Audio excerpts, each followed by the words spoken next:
So I was able to interview Sydney and McLean. Um, for Sydney, she is a white passing Hispanic raised in America.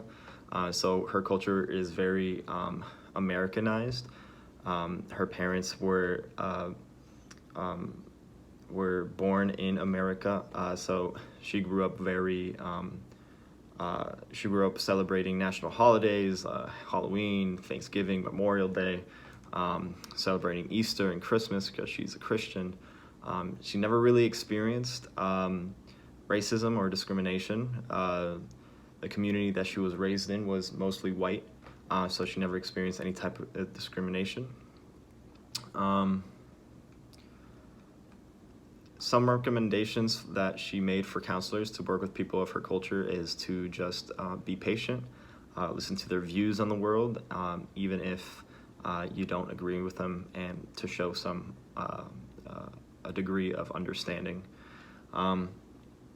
My interview with McLean, McLean is an African American descent. When I asked him what cultural events or celebrations he practiced in his culture, he said that Black History Month was the obvious, but it was a tough one for him because he didn't know too much specifically about his family culture, but his dad wanted him to be educated on the more obvious things about the country that he lives in. Traditional ways that people in his culture met their mental health needs was by celebration and relaxation. Music was a good way of expressing a lot of things that couldn't be expressed otherwise, but it's different for everyone. When